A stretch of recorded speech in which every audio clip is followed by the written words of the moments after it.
गड़बड़ियाँ हैं ही। कौन से कार्य हैं जो कि मुख्यमंत्री के शासनकाल में पारदर्शिता से किए जाते हैं। हर जगह से एक बैकडोर खुला रहता है, हर विभाग में एक बैक चैनल ऑपरेट कर रहा होता है कि भाई किस तरीके से भ्रष्टाचार के माध्यम से अपने लोगों की नियुक्ति उसमें कराई जा सके। ये तमाम बातें एक झुनझुने की तरह, एक लॉलीपॉप की तरह है। जब जब चुनाव सामने आते हैं तो इस तरीके का एक शगुफा छोड़ा जाता है और उसके बाद अब पूरी तरीके से ये प्रक्रिया पूरी होगी नहीं होगी या फिर ये विवादों में उलझ के रह जाएगी, ये तो आने वाला समय ही बताएगा। भ्रष्टाचार की जड़ें पूरी तरीके से सरकार के हर विभाग में जम चुकी हैं और ये उसी का उदाहरण है। एक एक बच्चे का अगर दो बार रिजल्ट आ रहा है तो ये अपने में दर्शाता है कि कहीं ना कहीं कुछ ना कुछ तो गड़बड़ है। लोक जनशक्ति रामविलास के राष्ट्रीय अध्यक्ष चिराग पासवान है। चिराग जी, शिक्षक नियुक्ति बिहार में हो रही है, ऐसे में जिस तरीके से रिजल्ट दिया गया है अभ्यर्थियों में आक्रोश है, अभ्यर्थी सवाल उठा रहे हैं। जिस तरीके से रिजल्ट आया, अभ्यर्थी कह रहे हैं कि काफी गड़बड़ियां है इस रिजल्ट में। भाई बिल्कुल गड़बड़ियां हैं ही। कौन से कार्य हैं जो कि मुख्यमंत्री के शासनकाल में पारदर्शिता से किए जाते हैं। हर जगह से एक बैकडोर खुला रहता है, हर विभाग में एक बैक चैनल ऑपरेट कर रहा होता है कि भाई किस तरीके से भ्रष्टाचार के माध्यम से अपने लोगों की नियुक्ति उसमें कराई जा सके या उन लोगों को प्राथमिकता दी जा सके जिनके साथ कोई लेन देन का हिसाब इस सरकार का हो।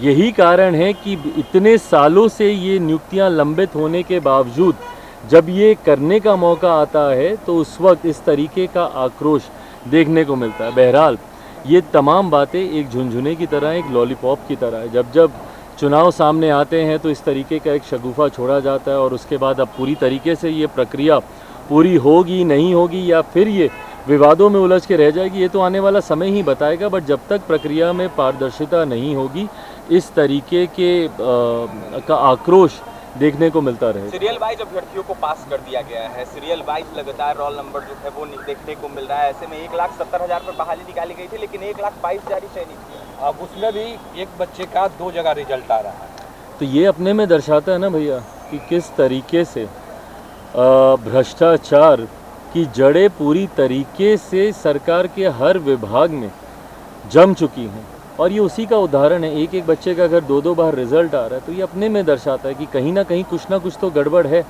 और इसकी जांच होनी चाहिए। पर जांच होगी उसके बाद फिर ये प्रक्रिया लंबे समय तक लंबित कर दी जाएगी उसकी आड़ में। 40,000 से ऊपर नियोजित शिक्षक भी इस परीक्षा में शामिल हुए हैं, ऐसा भी कहा जा रहा है।